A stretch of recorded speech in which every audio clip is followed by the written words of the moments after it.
This is a case about a theft. There was no broken window, no masked intruder, just a day that looked like yours, and somehow didn't belong to you. I'm the investigator.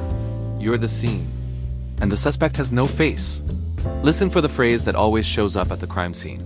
I just checked my phone. I just said yes. I just went along with it. It's just how things are. That word just is a solvent. It dissolves responsibility without leaving a stain. The philosopher Martin Heidegger had a theory about this. His point isn't that everyday life is evil. It's that everyday life has gravity. It pulls you toward what is normal, easy, and acceptable. Not because you're weak, but because it's efficient. And efficiency is the perfect cover for a quiet theft. Heidegger gives the suspect a name. Dasein, usually translated as the they or the one. As in, one doesn't do that. That's not what people do. Everyone knows. It's not your friends, not a specific crowd. It's the anonymous voice of what counts as normal, a social autopilot. Let's reconstruct the day. Morning. You wake up and reach for your phone before you've fully arrived in your own body. At work, you mirror the tone of the room. You say the safe thing. You laugh at the right time. Lunch. You skim headlines you won't remember, just to keep up with what everyone is talking about. Evening. You scroll again. Not because you want to, but because stopping would feel like silence. And silence feels like you might hear something you'd rather not. Every suspect has an alibi. They's favorite is, I had to. I had to reply.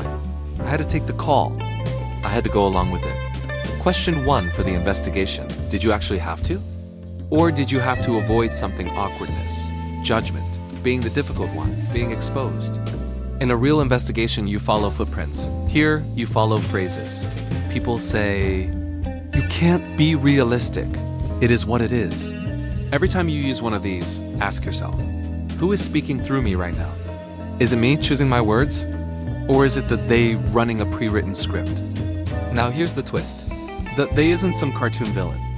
It's the world's shared operating system. It's how we coordinate, how we understand each other, how life stays navigable. Without it, you wouldn't even know how to be a person in public. But that's the trade-off. It offers you fluency and quietly asks for authorship in return. It gives you the words, but it takes your voice. Heidegger marks 3 classic symptoms of the they's influence. I'll translate them into plain daylight. First, idle talk. This doesn't mean talking is bad.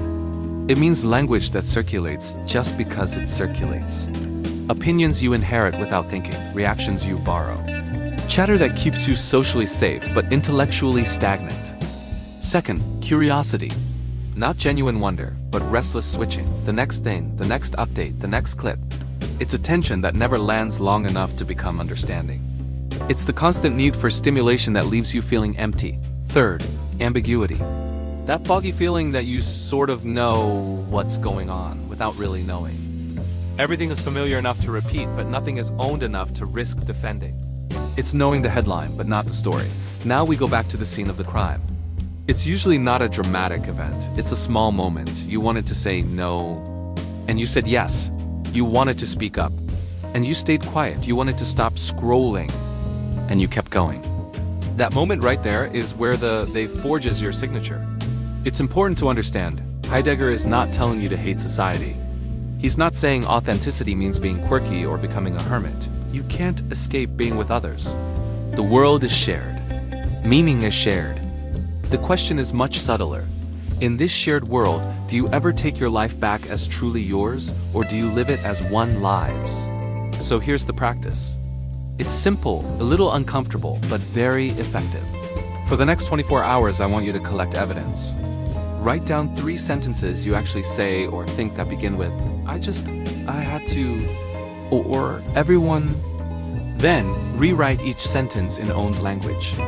For example, instead of, I had to reply to that email, write, I chose to reply because I feared being seen as rude or unproductive. Instead of, everyone thinks this politician is a fool, write, I think this, and I'm borrowing confidence from the crowd to support my view. Instead of, I just went along with the plan, right?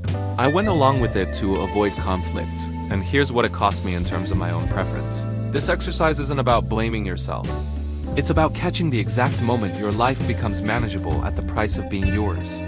It's about forensics of the self. They will still be there, it has to be.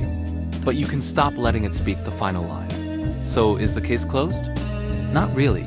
Cases like this reopen every single morning. The investigation never truly ends. So here's the question I'll leave you with. Where did they sign your name today? At work, with your friends, or online? Think about it. Thanks for watching. Subscribe for more interesting videos.